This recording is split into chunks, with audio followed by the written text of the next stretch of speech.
Okay, thank you, Council. It's good that today we have the footage. It's important that we clear the statement made by Mr. Prums with regards to the Euro scanning machine, which is a worth of about $200 million. And according to him, this particular machine was handed over to you as the AG. However, I want to avail you the opportunity to hear his accounts with the permission of the chairperson. Thank you. That's fine, that's correct. I think we can go ahead.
Yes, Honorable Tambedou. What will you make up to Mr. Prom's account with regards to the scanning machine? Thank you, Honorable Jame, and thank you for playing that testimony back for me. First and foremost, I believe Mr. Prom misspoke. I don't think he intended to mean to me individually, because that would have been impossible. One, we're talking about a scanner that is contained or that is located at the ports. I can count the number of times I went to the ports, even as a private citizen.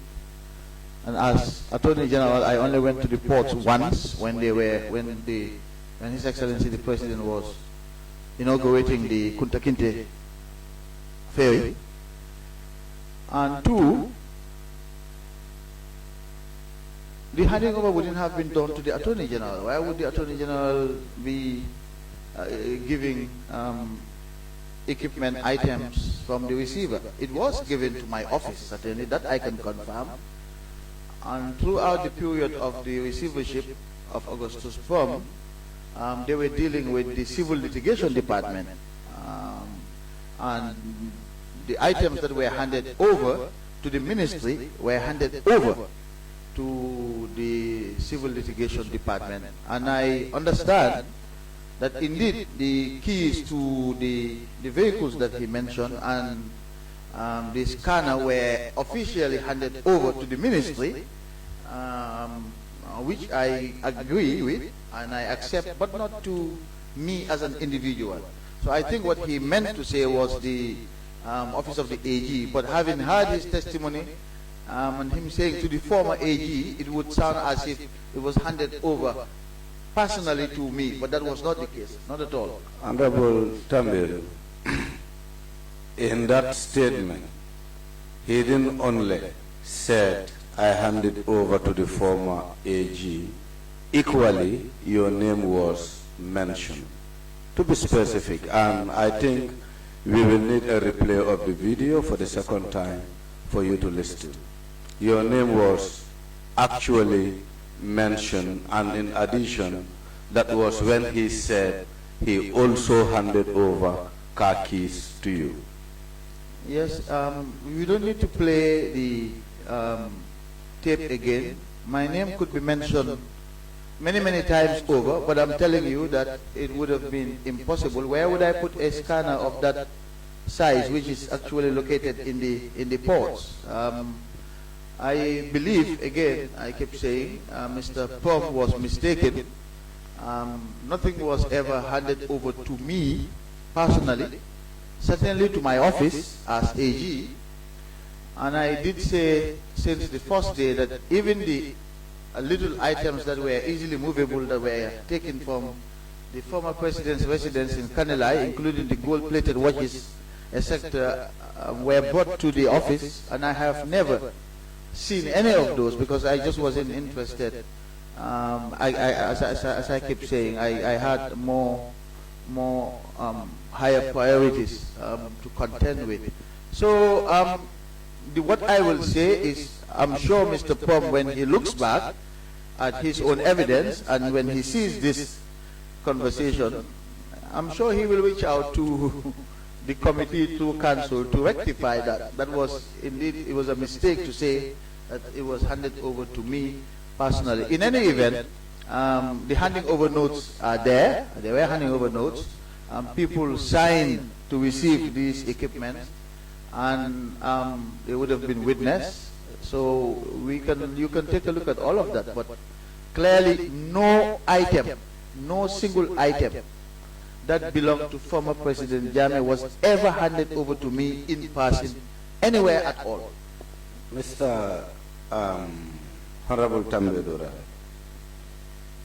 you know, the whole thing boils down at where is this machine located at today, as we speak today. And to determine that would be only possible if we know who was this machine handed over to. And for me, it's a bit scary to hear from your end that you doesn't actually have an interest on some of these things that were handed over to your office, and then an office that you actually head and lead. Hearing you saying, even with some of the items that were handed over to your office, until today you have never seen them, it makes it a bit scary for me, considering the responsibilities you suggested. However, you did confirm fairly that this this handing over was done to your office through the civil litigation department. Who might be the head of that department then? Honorable, to address the first part of your comment, don't be surprised or concerned when I say I wasn't interested in the items that were handed over to my office. Let's say I wasn't curious. Let's say I wasn't curious, but I knew that they were handed over to personnel in my office, and I trust those personnel. Some of the items were handed over, as I said, to the Solicitor General. Others were handed over to the Director of Civil Litigation, and I really was not curious. It was my responsibility, but I had other more important responsibilities, like trying to get people who were still detained in Mile 2 and awaiting trial, or not having a chance to be tried at all. Those were the priorities for me, and making sure that there was peace and stability in this country. These were the activities I was focused on, as I keep saying, on fundamental governance issues rather than on the assets of the former president. I mean, it serves no immediate benefit to us at the time for me to expend any sort of energy on those items that were already being preserved. Really, I believe, Honorable, that this machine must be at the ports. There's a chain of custody, and it can be traced. It was handed over to my office, to the Director of Civil Litigation. Who might be this Director of Civil Litigation? He's no longer there. His name is Binga. The Shingwa. Binga was Nigerian. But like I said, there's a documentary trail of this, and it can be easily verified. I believe it was one of the, or part of the items that were ultimately handed over to Alpha Barry as the new receiver. I have to confirm that, but I understand this was a scanning machine at the ports. Now, a scanning machine at the ports is not something you put in your pocket and go away. But someone can be using it to be making money without government earning revenue out of it. We also have to consider those leakages or those factors in terms of some of the things that were inherited from the former government. Yep. So absolutely, like I said, it must be. Knowing that it's a container scanner, possibly there are one or two entrepreneurs benefiting at the expense of the state. And I would want to believe that it's our collective responsibility to ensure such doesn't happen. So this is why I am very concerned about the scanning machine. It is in the ports. I have never seen a container scanning machine in real life. Just to buttress the point that Mr. Pom, I believe, was mistaken when he said he was handed over to me, the former AG, he said. And Tambedou as well. He mentioned your name. We really need to. He can mention my name 100 times. It doesn't change the fact because I was in. These things were not handed over to me in person. But yes, you're right. The machine must be at the port because you don't just disappear a scanning machine like that, particularly a container scanning machine. It must be a huge machine, I am assuming, and if it's worth over 2 million euros, then we should look into it, where it is. But like I said, there's a documentary trail.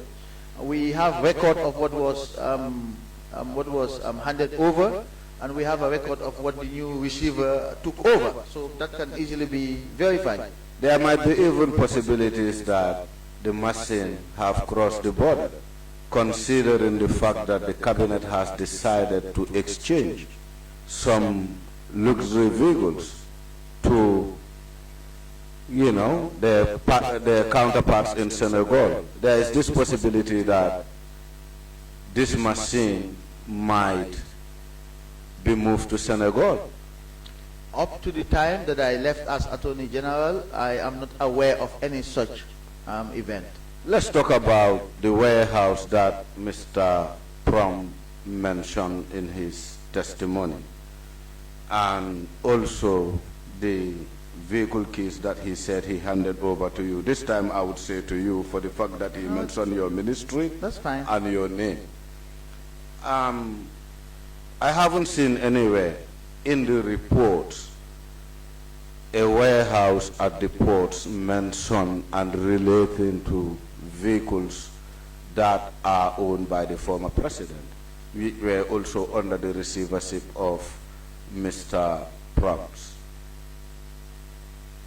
I'm not sure I follow, Honorable, when you say the warehouse. So what about the warehouse? You know, in his testimony he said there was a warehouse at the port. And in this warehouse there were vehicles parked. And for him as a receiver, when he was handing over, part of his handing over include vehicles at a warehouse at the port. And the vehicles, the car keys of these vehicles were handed over to you, including the scanning machine. Yes. So, you know, just out of curiosity, I just want to understand, how does this warehouse looks like, and how many vehicles were in this warehouse, and even if you know the brand of these vehicles that were in this warehouse as part of the receivership that Prompt was managing. Well, I am aware that the Gambia Ports Authority manages a warehouse. There is a warehouse at the ports, and I don't know how many warehouses there are, but I am assuming there's a warehouse. I don't think I've been to that warehouse many times. I don't recall the last time I have ever been to the warehouse at the ports. I don't know how many vehicles there were or the make, but I keep saying that there is a documentary trail. Augustus Prom provided a detailed inventory of what was handed over. That record is there. It's at the ministry, and the new receiver, Alpha Barry, also documented what he received from Augustus Prom. So there is no way that these items cannot be traced from that documentary trail. It should be there. It's a matter of looking at the handing over notes, if you like, from Augustus Prom via the ministry to Alpha Barry. Yeah, this is why I'm still asking, because for Prompts, this formed part of the report he shared with the committee. For Alpha Barry, this never formed part of his submissions, nor his report that he shared with us. And you've been at the center in terms of appointing both receivers, and even to an extent mentioning your name that some of these things were handed over to you. I would want to believe you should be the right person to furnish this committee with the facts. Well, that's because you're assuming that what Louis Prom said is true or accurate. I'm not really assuming. I am giving you the benefit of the doubt to clarify, to clarify what really Prompts alleged to say he handed over to you. But I have just given you the explanation that would have been impossible, and I gave you the reasons why it would have been impossible. It certainly was handed over to my office. I can assure you of that fact. It was handed over through the civil litigation, and the person to have received this would have been the director of civil litigation, not even the Solicitor General. And why would I go all the way to the ports as Attorney General to receive keys of a car and a scanning machine? It doesn't make sense. That's why I said, Mr. Prom, if he looked at his testimony again, I'm sure will contact this committee to rectify that. But that aside, there is a warehouse, there is a documentary trail. Let's look at the record. The records are there. I'm sure Mr. Barry hasn't finished his testimony yet, I understand. He will have an opportunity to present to you those documents if you ask. Mr. Tambedou, if you would allow me, I just want to move on with this chair. No, I just wanted to correct something from his statement. Sorry. Yes, Mr. Tambedou, you know, when Mr. Prom came, what he said it willingly. I'm not sure he was supposed to say anything here. What he said it willingly. I remember when counsel was asking him, he was the one explaining, and counsel was making a follow-up. That video that we had, it's a testimony that Mr. Prom willingly said. Yes. So if you say we should correct that, I don't understand. Oh, no, I mean he should. He will, yes. Oh, okay. Mr. Prom will correct that. In fact, if I recall, Mr. Chair, I only met Mr. Prom twice during the entire period of his receivership, and they were both in my office. One was when I was offering him the role of receiver. He accompanied his father, because it was his father that I was engaging, Mr. Augustus Prom Senior.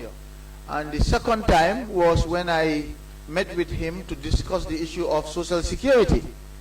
That was, to the best of my recollection, these were the only two occasions I met Mr. Prom. I think even when he was handing over, I didn't get the opportunity to meet with him. I think he was meeting with my staff, as he was doing more often in the course of the receivership. He was dealing more regularly with the staff members of the civil litigation department. So I was referring to Mr. Prom when he sees this exchange today. I am sure he will contact the committee to rectify that, because that is indeed not the case. It was not handed over to me as in my individual capacity. Mr. Tambedou, you know, the last witness, just to give you a reference, who came before you, we agreed at some point that the reports given to us in terms of figures and numbers is not something that one could rely on. By extension, your own staff who were representing you, more especially in the sales of the cattle and vehicles, when we look at the figures with them, they agreed with us that the figures that were in the report has discrepancies, because we did the mathematics in the open. Yeah? So if you should tell me that I follow the trail of the handing over to know where these items are, I might not really get the facts. And I'll give you another reference. And before giving you that reference, I would ask you, what do you know about the mining sites? Before I answer that question, in your preamble you said my staff who were involved in the sale of cattle. Let's be clear about it. The Ministry of Justice was not involved in the sale of cattle. We went there to observe the sale by the judicial officers who were selling the cattle. And they are not my staff. They are under the judiciary. So we need to be clear about the lines of responsibility here. So staff members... Can I ask, is Mr. Ali Jallo your staff? Yes, Ali Jallo was the staff of the ministry as Registrar General. I can tell you for free, I don't want us to get into cutting videos, but I can get you a video of Ali agreeing to the fact that he participated in the sales of the cattle, and records are there. And I'm sure you will also know that Ali did say that he was instructed to go and observe the sales. Yes, so Council, if you just allow me, because otherwise we will not be helping each other. I'm sure you will also recall that Ali did say that he was sent to observe. Now, if Ali decides to go beyond his instructions and engage in what we call a frolic of his own, then that is not the business of the ministry. Officially, he was asked to go and observe. And that is the extent of the responsibility of the ministry at that point. Fair enough. The question. Yes. In terms of, you said about the sand mining. About the machines at the mining sites. Which machines and which mining sites? The refining machines at the coastal mining sites. Sanyang. The ones that were transferred to Gach. Honorable, you're asking me questions that I have no personal knowledge about. I mean, what would be, can you provide me with some context to help me understand where you're going with this question? You know, it's all going down to the issue of the scanning machine. Because you said these machines should be at the ports because you cannot carry them physically. You said so, right? Indeed. Yep. Right.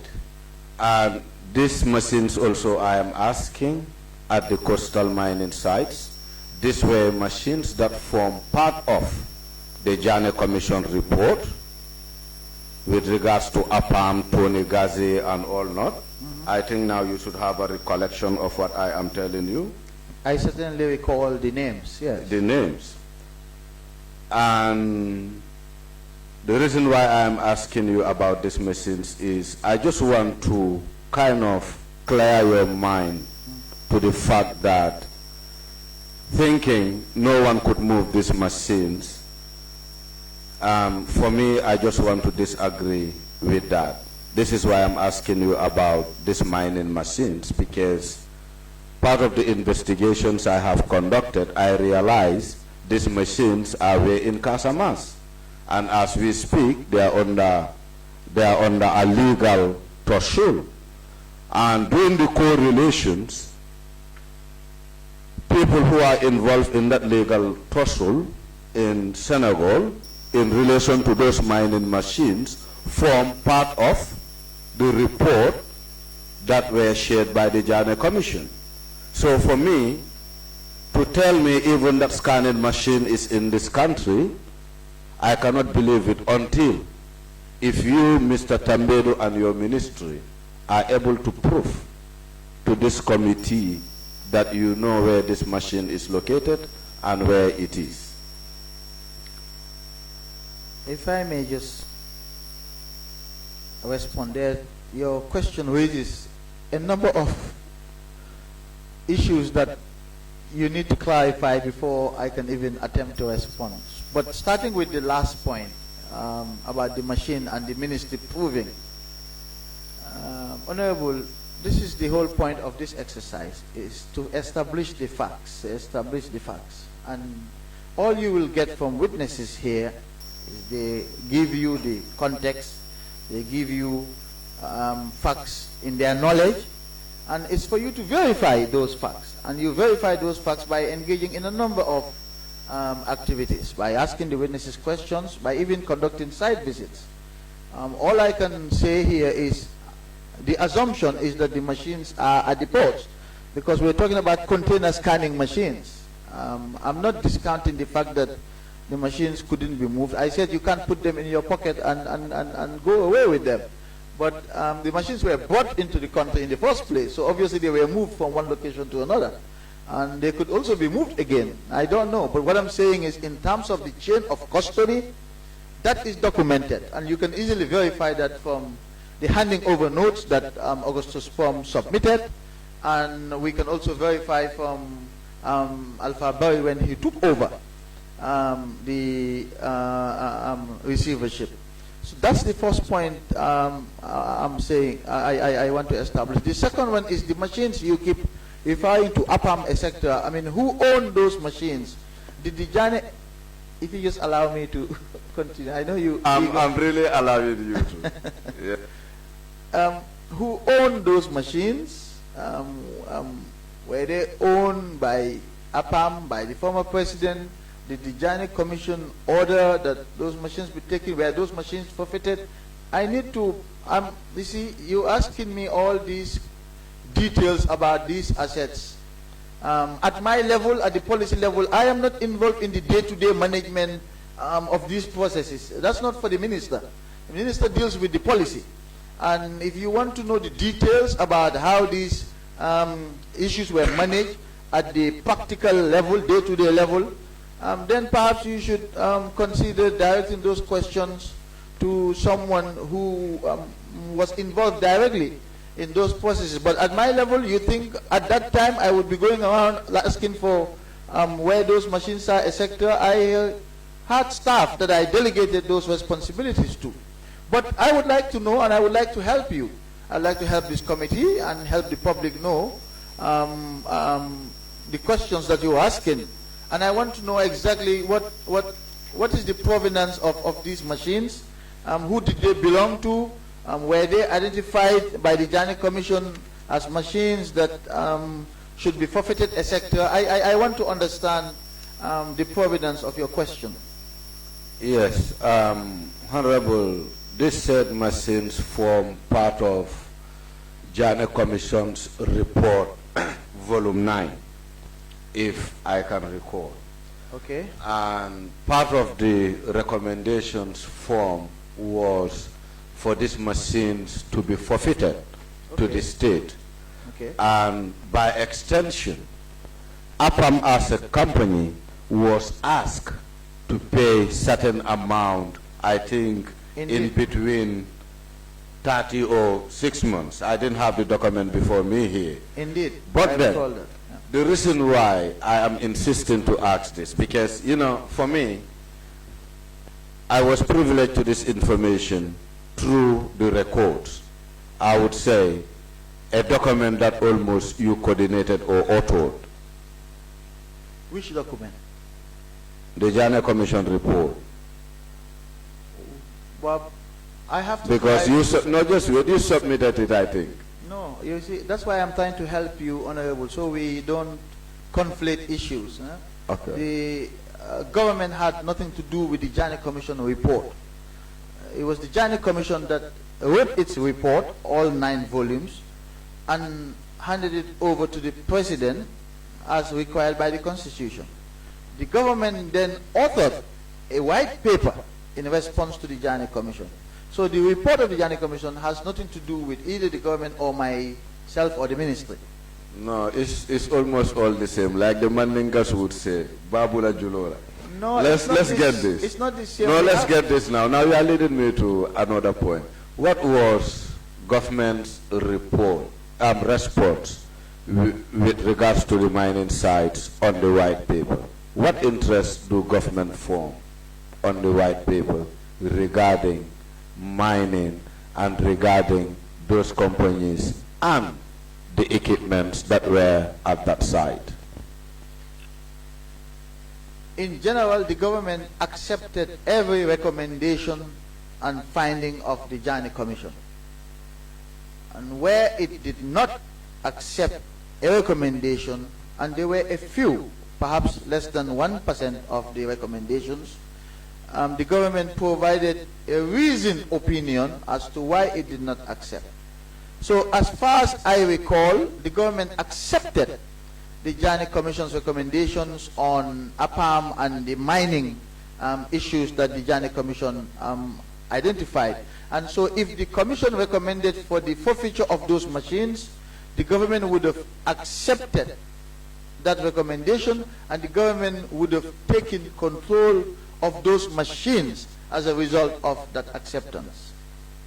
And it would have been formed part of the equipment that were inventorized and taken custody of either between Augustus Pom and Alpha Boy and the ministry, of course. And that is the shocking part, to realize those equipments are no more even in this country. We can progress. That is not something we have to really push with you. I would have just wished that you know about some of these equipments as the then AG, and also to share with us maybe what you really know about some of these things. But then, you know, we know how to really follow in terms of what we need. I think we can progress with other questions. Yesterday in your submissions, Honorable Tambedou, you talked about fourth foundation. Can you deliberate more on this foundation?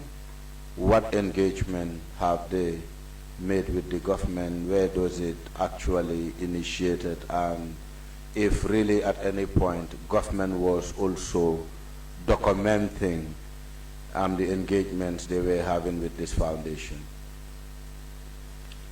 The Ford Foundation is a very well-known foundation based in the United States.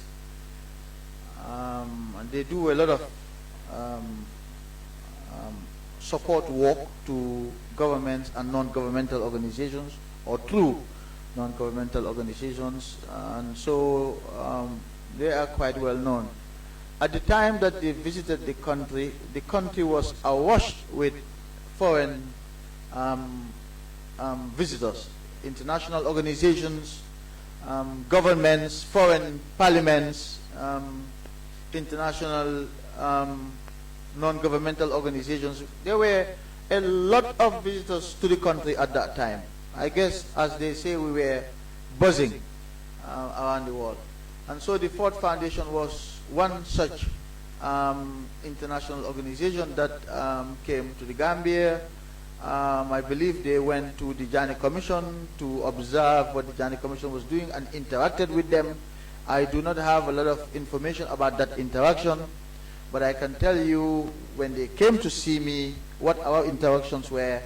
They conveyed to me their impressions of our transitional justice process, starting with the Jani Commission, and how impressed they were with the setup and the structure, and that they even said they were considering encouraging other countries in the sub-region to emulate the structures that we have established in the Jani Commission. And that's why I kept telling Council Dibba that while the rest of the world is proud of what we are achieving here, we are here downplaying that and without attaching any yardstick to it. But at least those who are experienced in these kind of processes were very impressed with what we had. But as far as I was concerned, they came and we had that exchange. But like I did at every opportunity in those days, I was seeking help. So I took them around to a part of the ministry that I thought also needed desperate help, which was the Registrar General's office, where we have the deeds register of lands, etc. Because in my earlier tours at the ministry, when I visited the deeds, the office where the deeds register was, I saw that, you know, there are piles of these huge ledgers dating back perhaps to the 60s and 70s, where information was manually stored by handwritten, in a handwritten form.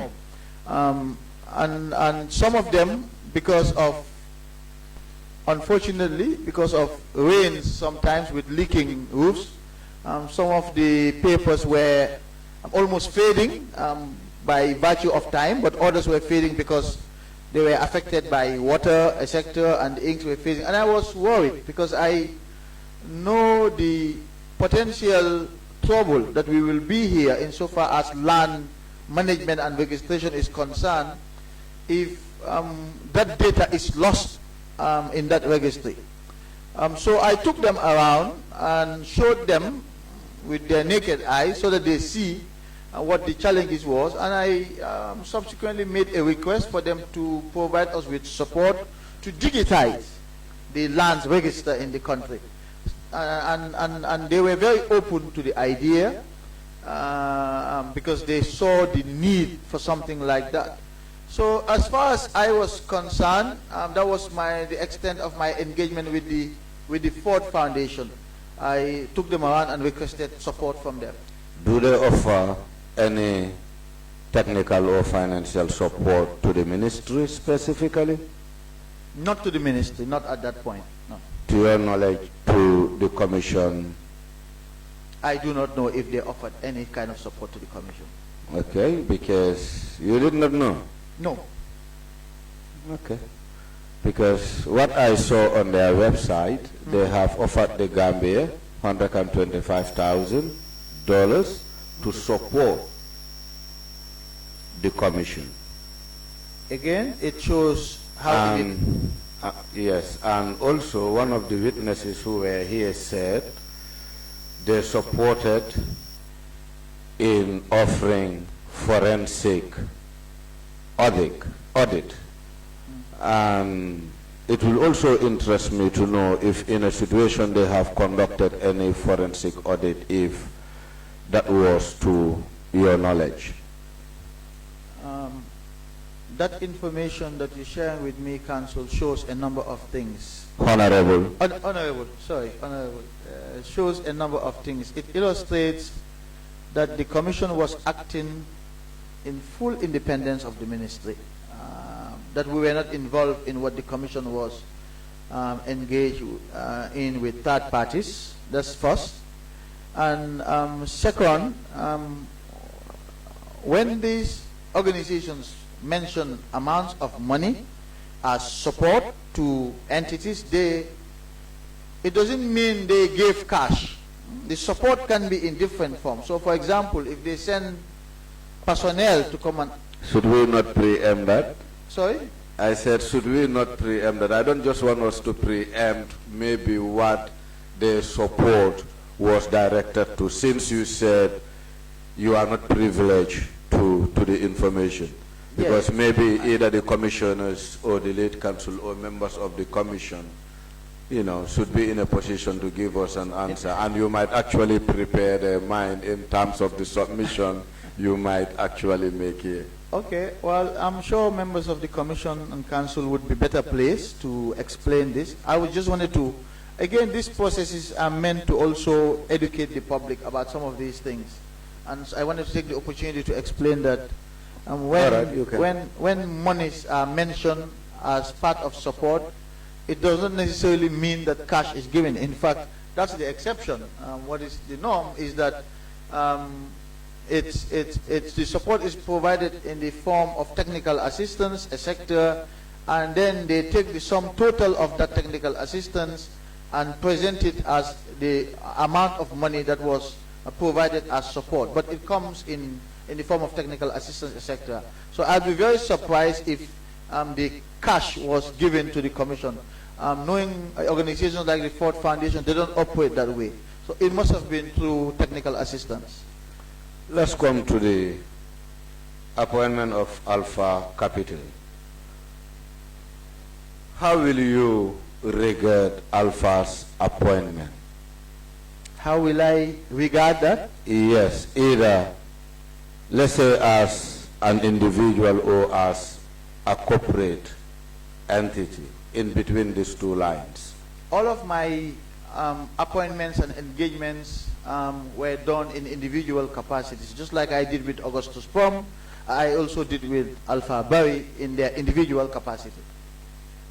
But now, why is it that on the communications that are sent to these individuals, instead of addressing it to them as individuals, these communications are addressed to them as a corporate body? It was Alpha Barry who advised us to put Alpha Capital as the other party in the engagement letter with them, but it's certainly Alpha Barry that we engage. Alpha advised you to put Alpha Capital on the engagement letters, you said? Yes, it was his suggestion. Was it not supposed to be your responsibility to advise Alpha on legal issues instead of him advising you? We didn't see any. If there was a legal issue, we would have, but we didn't see any issue. The ownership of Alpha Capital, if it's Alpha Barry who has 99.9%, it's in law, counsel. That's not your field. I don't want to get technical. Yeah, I will indulge for you to help me there. But before you help me on that point, what does the law say on the Companies Act, the 2013 Act? About what? About appointing a receiver. But you see, counsel, that's a very open-ended question. The Companies Act is this big, and I want you to be specific in terms of what you mean. Yeah, because for me, the law is in disagreement to appoint a receiver at a state of a corporate entity. But we didn't appoint a corporation. We appointed Alpha Barry. I just answered your question. But your communications are directed to a corporation, not to an individual.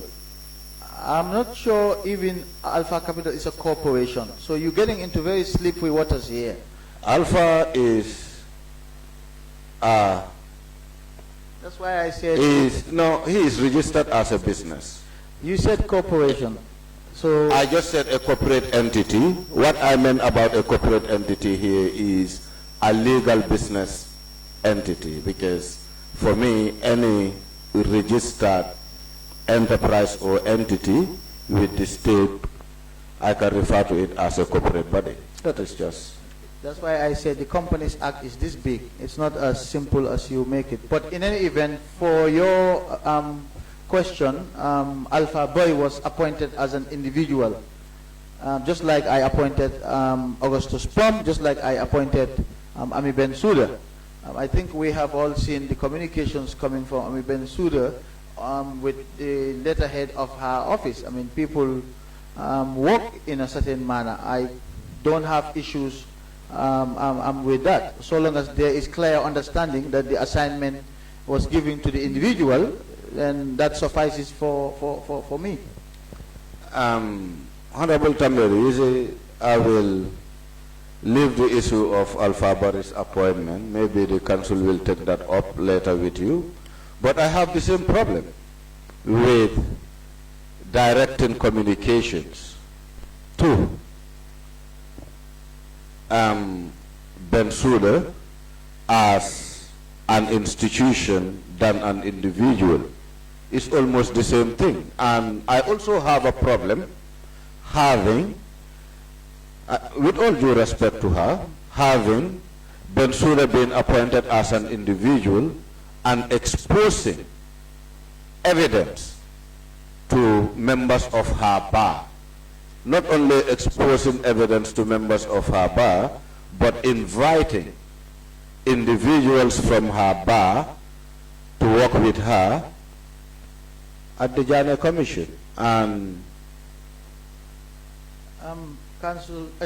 Honorable, first and foremost, I believe the correspondences between the ministry and Mr. Alpha Barry were addressed to Mr. Alpha Barry. So we will perhaps get the opportunity to go through some of those correspondences.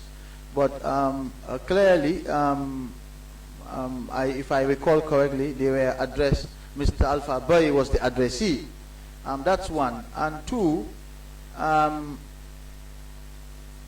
I believe, Honorable, that Mrs. Bensouda's actions in getting staff from her chambers, support her, assist her, is born out of good faith, was born out of good faith and a desire to get the job done, and to get the job done as quickly as possible, because the resources, as I keep saying, were not sufficiently allocated for the Janneh Commission to conduct its proceedings in a manner that was befitting, and that is why the ministry itself had to deploy our own resources. I have given the example of how we deployed our heavy-duty photocopying machine, our vehicles, our drivers, etc. So everybody was chipping in to make sure that the proceedings were conducted as expeditiously as possible, and with the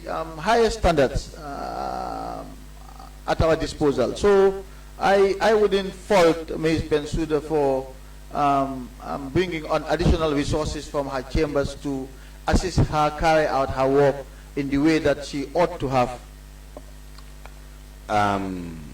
Honorable Tambedou, with all due respect, for me, as much as her conduct might be out of good faith, I also want to understand that public office is not operated in the way we want it.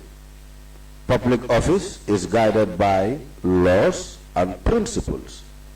For example, as a member of Janjambure, I cannot bring any other person with me at the National Assembly to get into any other office, or in fact to invite any other person from Janjambure to support me to the work of this committee. The mandate is not for them to come in and help in good, whatever faith I might have. The mandate is for me to do the work. And in this situation as well, the mandate was Bensouda was the one appointed, not any of her family members or any of her staffs at her chambers. You know, Honorable, I would disagree with that view. When Mrs. Bensouda was appointed in her individual capacity, there was nothing that said she couldn't rely or find support or assistance in the execution of her responsibilities. Nothing stopped her from doing that. And appointing her in her individual capacity, I think, perhaps betrays a lack of understanding of the magnitude of the task that she had to confront with. I provided her with some support from my ministry, with a few of the lawyers, 2 or 3.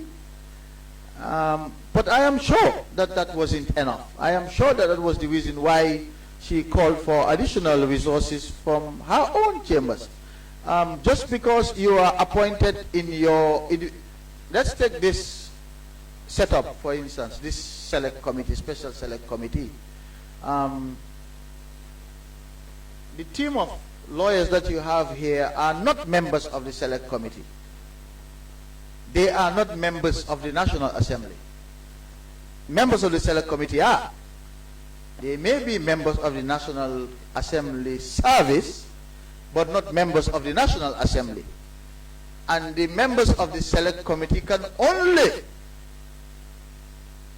be nominated from amongst members of the National Assembly. Yet you have called upon them to assist you in this exercise. I'm just trying to, as I always do, I try to give analogies so you can.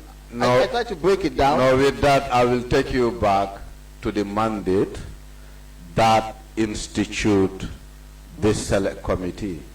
Part of the mandate requires that this committee be supported by a technical team, a staff. Where is that mandate published? Because I saw the terms of reference and I don't recall seeing that. Can we have the motion that was?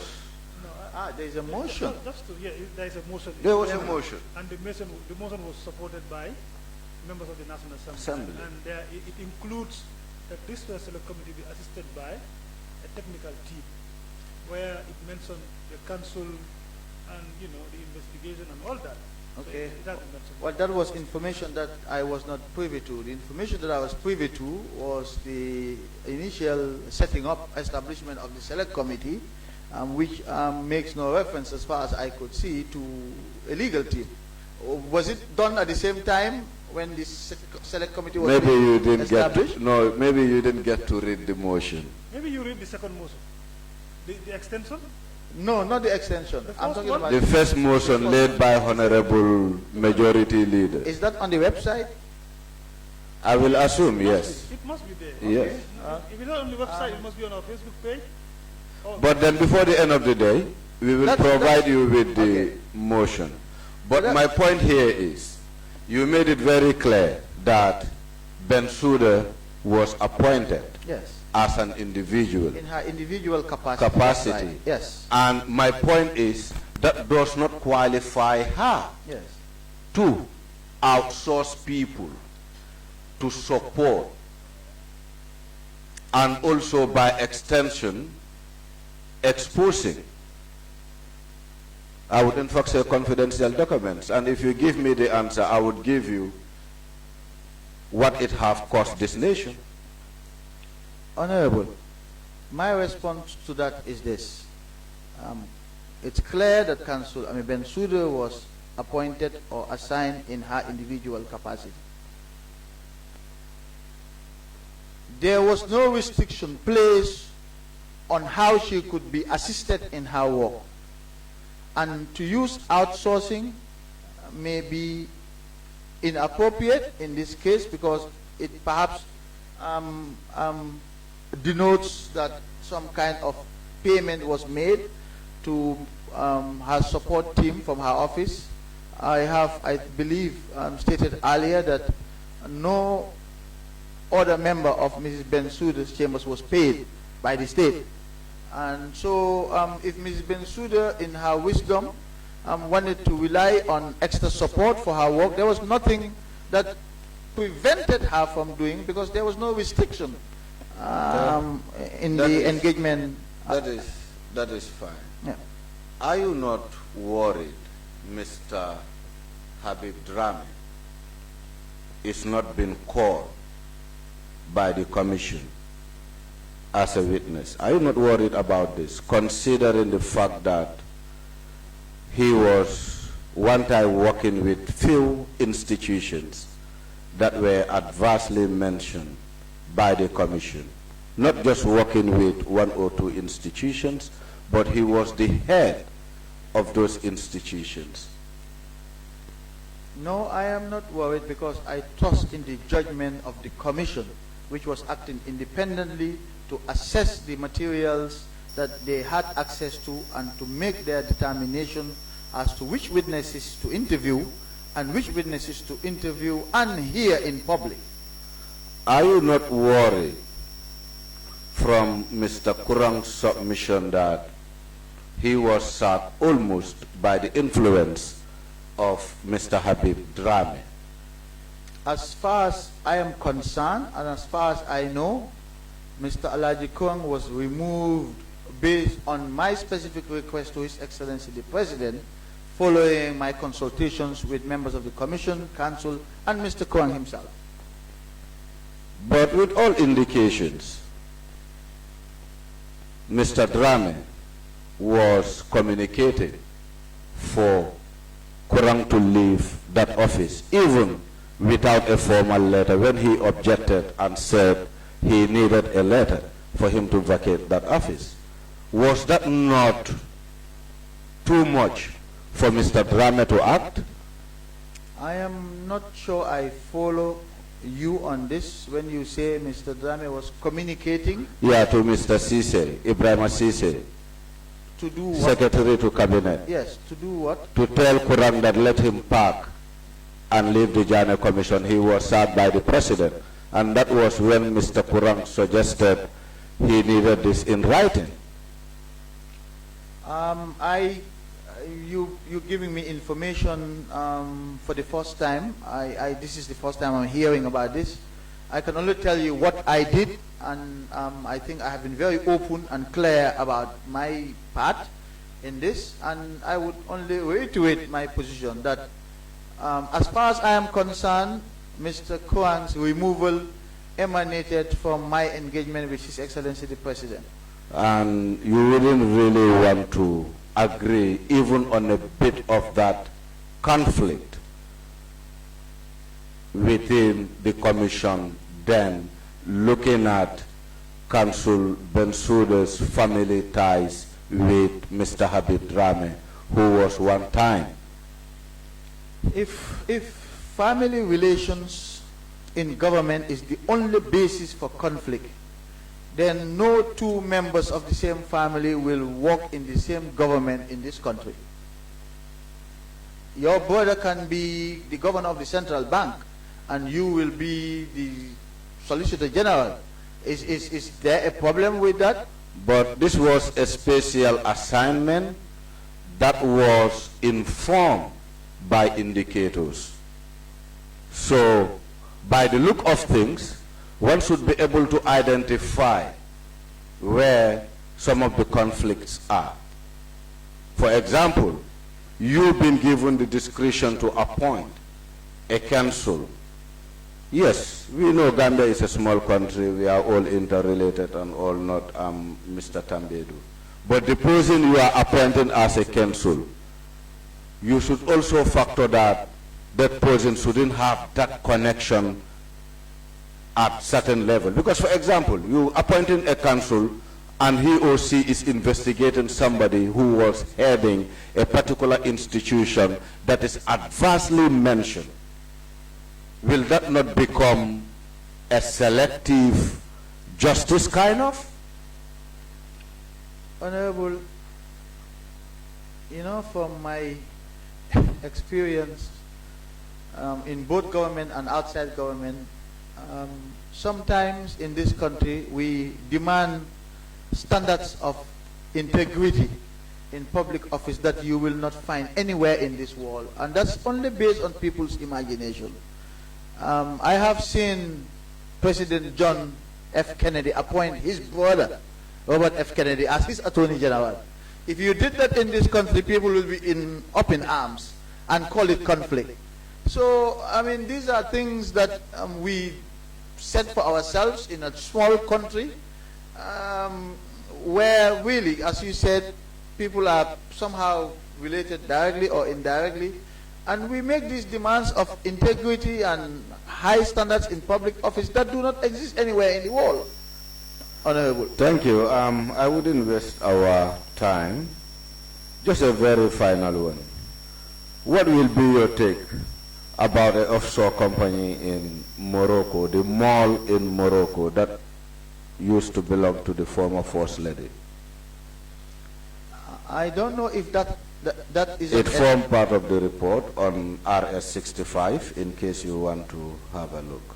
I don't mind having a look at all, but I recall certainly that the Janneh Commission deployed investigators to Morocco to confirm reports of properties owned by the former president. I do not recall now what their finding was or what the recommendation was with respect to those properties. So I would be happy if you could refresh my memory on that. You can look at RS-65. It contains that part of the report. And it's becoming that you don't seem to recall anything that is related to the former president. More especially, you know, with things that are fortune or wealth related. No, Honorable, I think I have been very forthcoming with my responses. I'm human, I forget, and when my memory is refreshed, I remember it happened yesterday, once or twice, and it's not about not remembering things when it comes to the assets of the former president. I just, at the personal level, was not interested in the assets at that time. At that time, I was more interested about making sure that the political environment in this country was conducive enough for you to be able to offer yourself as a candidate for elections to the National Assembly. That was my preoccupation at that time. That was a collective preoccupation. You might not know how much effort we were also doing at the grassroots level in ensuring peace prevail in this country. And we appreciate your efforts. However, our expectation is it should have been done carefully, diligently, and, you know, with some positive results. But I think at some extent you will agree with me that there was so much public outcry with regards to the Janneh Commission. And that even reminded me, who decided for the return of the APRC vehicles to APRC? I believe, Honorable, that the transition period was handled diligently, carefully, and sensibly, which is why this country did not suffer the fate of many other countries that couldn't transition successfully post-dictatorship to a democracy. I think the fact that we are now being touted as a model for transitional justice showed that the process was managed diligently and carefully and sensibly. And we should be proud of that. Because when we make comments like this,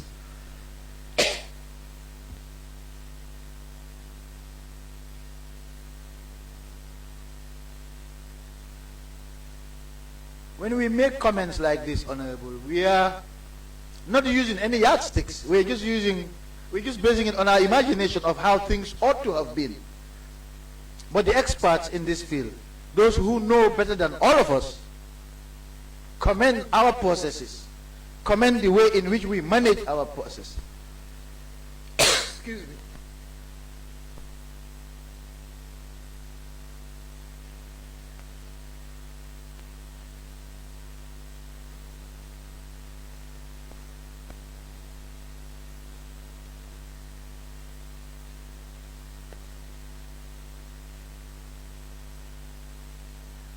Excuse me, I get a little bit emotional and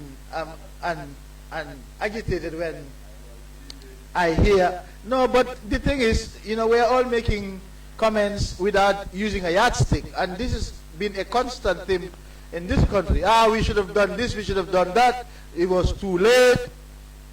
You only need to look at the examples in other countries and see how well we have done, how well we have fared compared to those examples. And that's why I keep saying the Gambian model is now being touted as a model around the world. Foreign entities are sending people here to study what we did. Foreign countries are inviting our people to go and share their experience. So let's not downplay what we had here. Honorable, sorry, we are not downplaying, we are just finding facts, with all due respect. And in the process of finding facts, one might find some hurdles along the line. But then at some point we appreciate the work of the Janneh Commission. In the same way, I would also like for you to appreciate the work of the Alkali Commission.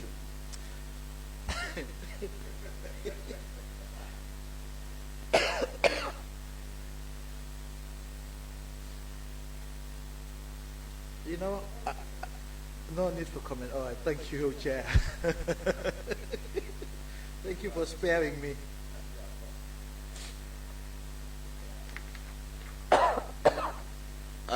Just to guide you, Honorable, RS65 is a report made by the government to Morocco to look at some of the assets or properties that belongs to Janneh and associates. That's the report, chapter 1.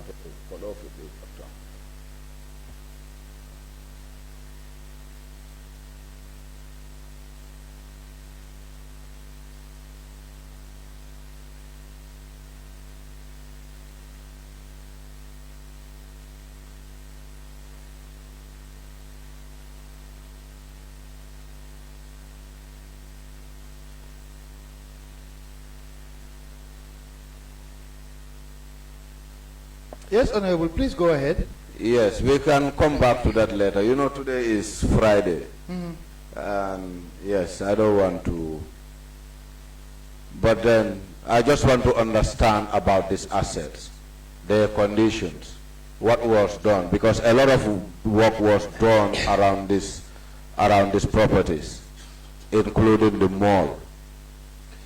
Yes, indeed, Honorable, if you recall, I did confirm that the Commission deployed a team of investigators to Morocco to establish the facts of ownership of certain properties that were reportedly owned by the former president and or his spouse. And I said I don't recall what the Janneh Commission's findings were in the report, and I wanted my memory to be refreshed.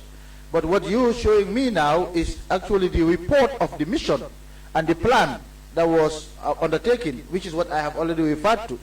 So I need to be reminded about what the Janneh Commission's findings was, because right now I don't recall what they found about those properties in Morocco.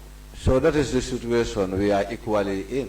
What they reported on was just their finding. No, in the Janneh Commission final report, I mean, what was the finding made with respect to these properties? That's what I can't recall now. So that is one of the volumes we have before us, and that's what it contains. No, this is not a volume. This is a compilation of your investigators. Right. Yes, but this is the report of the mission, the plan, etc., by the Janneh Commission. Okay. If you understand what I mean. I understood what you mean, so then we will get there, but I just want to gauge your knowledge and your understanding on it, but you can do that for us later. Okay. I don't remember. If I have the Janneh Commission report on that matter, I can quickly take a look at it, and maybe that would refresh my memory. Okay. Yeah. All right. Thank you, Chair. Thank you. Thank you so much, Honorable. That was a good exchange, huh? Good. So, Mr. Tambi, we'll go further. You know, yesterday when we started, you and Council, we were talking the issue of conflict of interest. And we wanted to establish the fact that there was conflict. And you denied that there was no conflict. Even if there is conflict, it arose at a time when the lead counsel recused herself from the proceedings of the Social Security. Now we want to play a video for you to look at. Because yesterday I was trying to tell you the lead counsel, in fact, took the testimony of the former managing director of Social Security. So at what point did she recuse herself from the whole commission and not to take up Social Security as a lawyer for the Social Security? Maybe IT can play that video for us.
Okay, IT, you can stop it.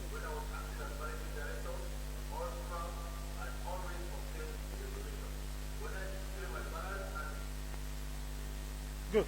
So, I want your reaction on this because yesterday, I mean during the proceeding, you, I recall you denied that the lead counsel did not take part when Social Security was brought to the commission. Yes, what I did say, Mr. Chair, was that when the commission was about to probe Social Security, lead counsel declared a potential conflict of interest to me and recused herself, after which I appointed Musa Bachili to cover Social Security, the Social Security part of the proceedings. Now, I recall you also referred to this exchange between lead counsel and Graham, the former managing director of Social Security. Counsel, can you help provide me with the exchange, the letter between Social Security and Ms. Bensouda that was in June, I think, before the commission was established? Do you still have that? I just want to confirm the date in any event of that letter. Do you recall do you know the letter I am talking about? Honorable Chair, yes, there's a letter that the committee has. Secretariat will look for it, but it's June 2017. It's June 2017. Yeah. And so my response would be the following, Honorable Chair. The first is that, again, I keep saying, conflict is determined on a case-by-case basis. There is no hard and fast rule as to what obtains conflict or not. It depends on the facts. And that's why I keep saying that the UN itself has a whole department that looks into conflict. That's the first point to make. The second point to make is this. If I understand correctly, Mr. Graham was not the managing director of Social Security as at the time that he was appearing before the commission. That's my understanding. And if that is the case, then the question is, was Council Bensouda counsel to Social Security at the time that Mr. Graham was managing director? I will ask IT to play that video again. Okay. There is something mentioned under Graham's name, whether he's the former or the managing director of Social Security. IT, can you play that again? Okay.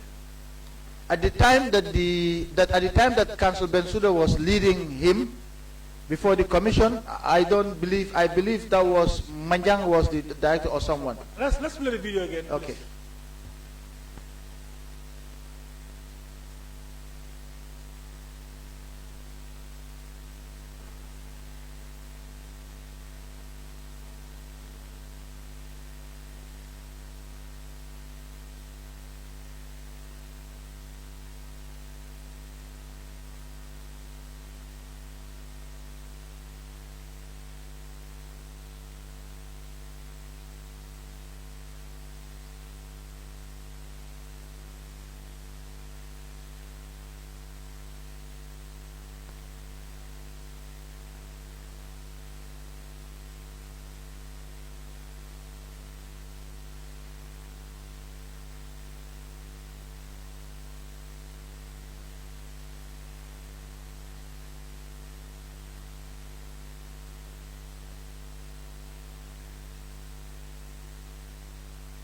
So Mr. Tambedou, you see, it doesn't matter who is the marine director at the time.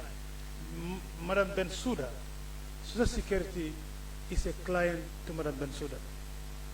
Whether Graham is the managing director at the time or not, is it proper for Ms. Bensouda to probe into the issues of Social Security in a commission?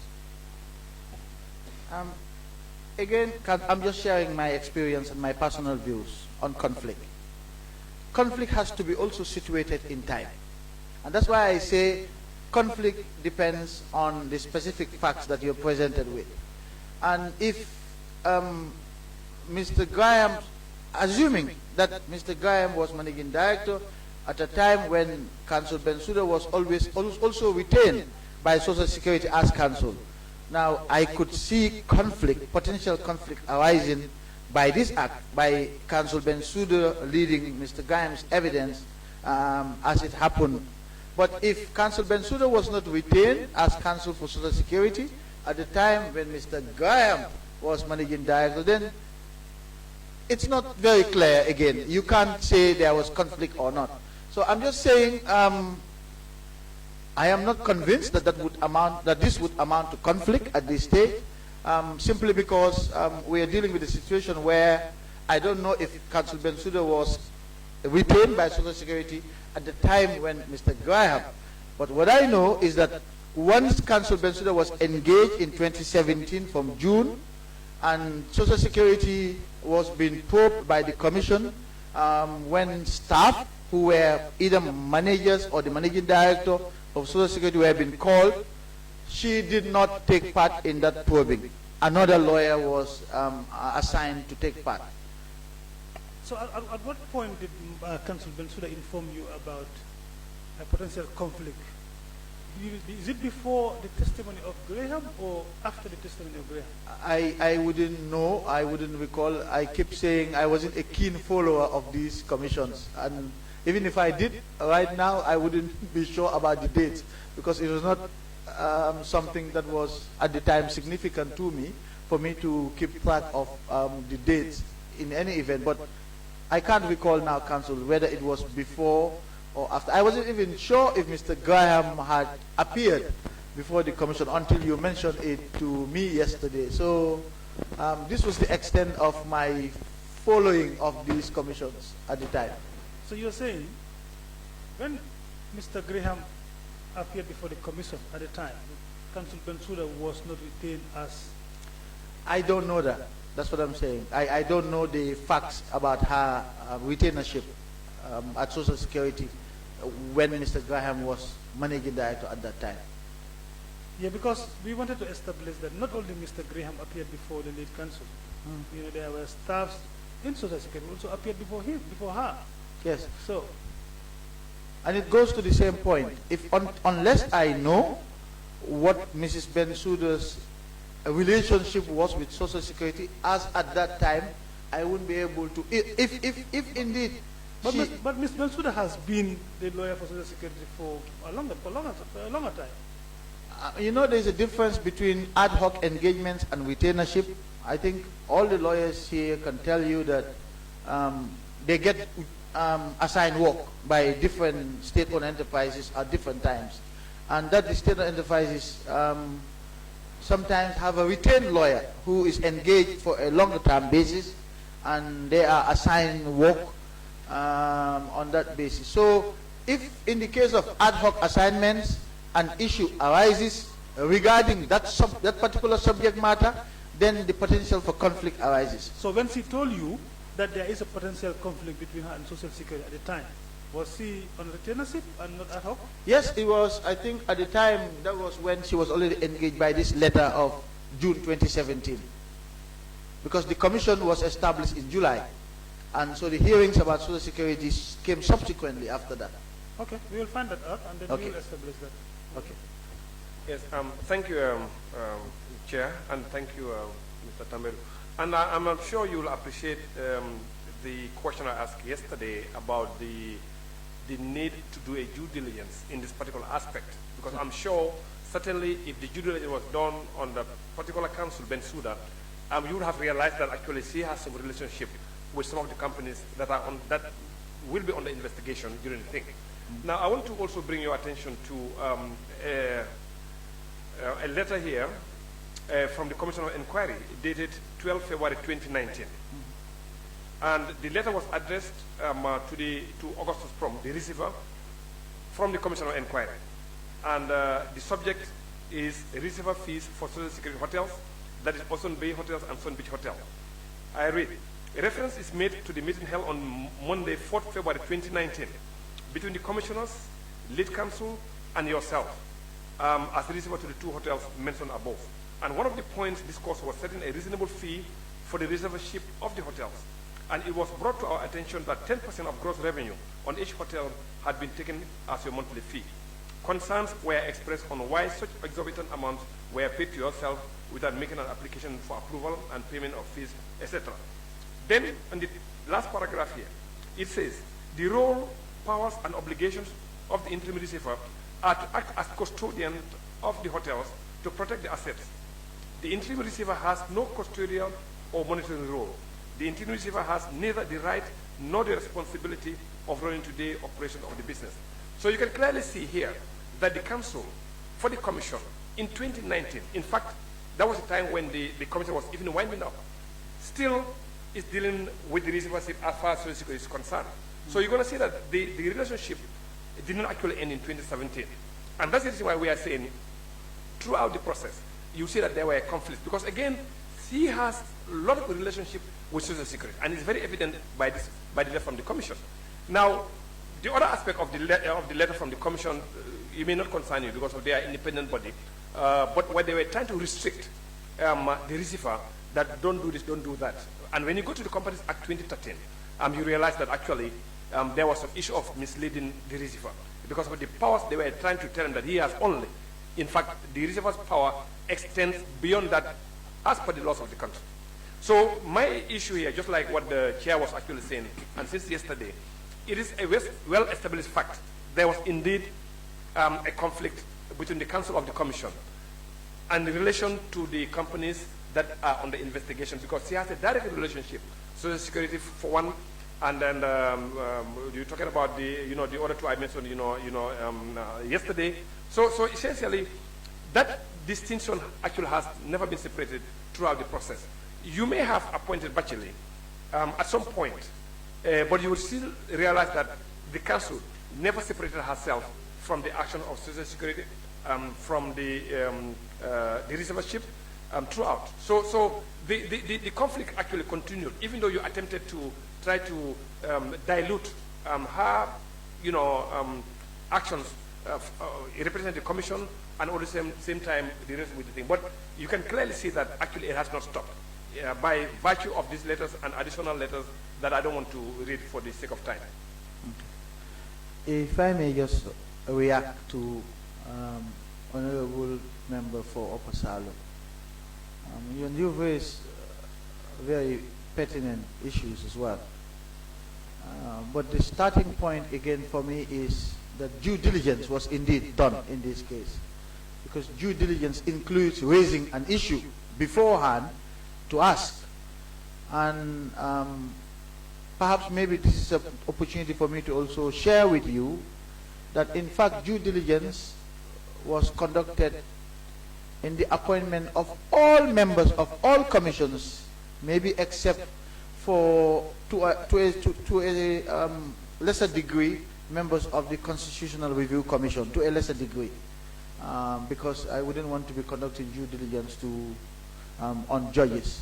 So, and this occurred in different forms. Some of them I would write to the Inspector General of Police to ask to do a background check. Others I would call, more sensitive ones I would call and ask for the IGP to ask his trusted lieutenants to look into matters, because at the time documents were leaking on social media and I wanted to avoid all of that. But just to say again, it goes back to my comment yesterday. Our practices evolved over time. Once we had more time, we settled down to a pattern and we evolved in the way we approach things. These were still in the early days. This was in June when I met with the commissioners and lead counsel to propose the assignments. And so at that point, the most I can do is to raise the issues and ask if there were any reasons why they couldn't take these assignments. And I think that is due diligence as well, counsel. It was the best due diligence I could conduct at that time. That's first. Second, again, I do not know the nature of the relationship between Council Bensouda and some of these state-owned enterprises at that time, in particular Social Security. But going back to the letter that you just read out, in terms of her relationship with Augustus Pom as receiver, I believe we are missing one fundamental point here, is that at this point in time, it was the commission that appointed Augustus Pom as receiver over the two hotels. It was not the government, it was the commission. And I believe Council Bensouda was acting in the best interest of her client, Social Security. So again, going back to what I said yesterday, the interests of her client were aligned to her own interests by wanting Social Security, which is, again, we should not forget, it's a state-owned enterprise. It's an enterprise owned by Gambian taxpayers. And I was fully supportive of Social Security taking back these two hotels, because by this time, in 2019, evidence had been laid and established that the companies that were that had a lease of Social Security and Ozone Bay, on Sunset Hotel and Ozone Bay Hotel, were companies that were engaged in dubious activities by this point. And we wanted Social Security to take back their hotel. And if Augustus Pom was going to be sued in court, as they were already in court, the government was going to defend that action. There is what's called, I don't want to get into legal terms here, but they could have handed over the hotels back, and if the lessors thought that it was a breach of contract, they were welcome to go to court. We were not afraid to go to court because we were standing on firm footing. So I fully supported the idea for Social Security to take back these two hotels.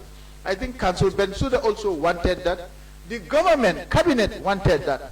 And that's why cabinet requested me to have a chat with Augustus Pom on this same issue. So all the interests were aligned here. So I don't see conflict insofar as Council Bensouda and Social Security are concerned in respect of this particular issue. Yes. I agree with you.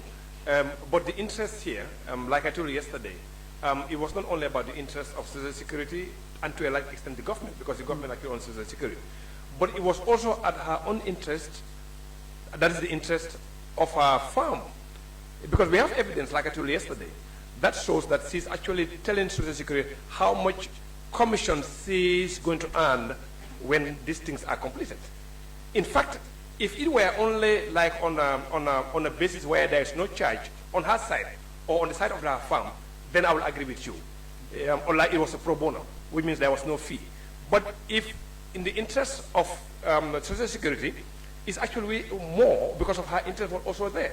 And her interest also was not only to ensure her client, Social Security, interest is taken care of, but at the same time also the interest of her farm. So there was mutual interest. One for her client, Social Security, and also her interest for her farm, because it was not pro bono.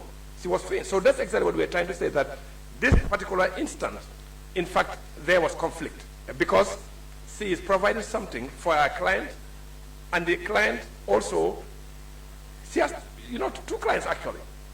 The client for the commission, and also the one for her farm. So she was in between, where she's getting both from the farm itself, for the farm, for the service of Social Security, but at the same time, for the commission that she was paid to represent legally. So that's exactly what we are trying to say in this particular instance.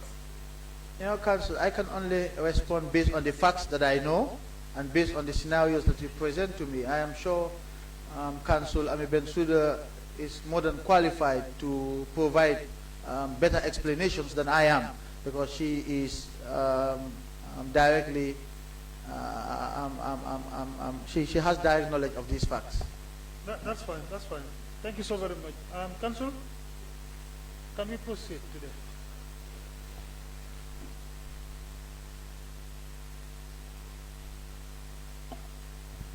Honorable Chair, it's Friday today, and it's almost the time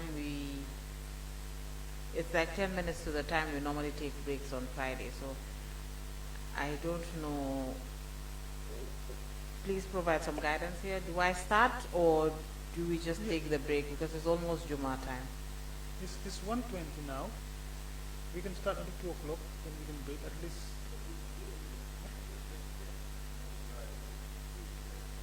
It's Friday today, so we usually take our breaks earlier than 2. We take it at 1:30.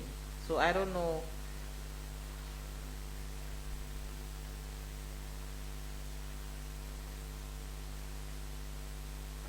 And today we have to give the witness opportunity to pray as well. Before what happened last week, because the witness also says we did not give them an opportunity to pray. No, I would have like last week's witness. I would have demanded that for a Friday prayer today. Exactly. Definitely. So we cannot have that same mistake again. Then we can break now, and we can come back at 3 o'clock. 3 o'clock, sir. All right. Thank you. Meeting adjourned.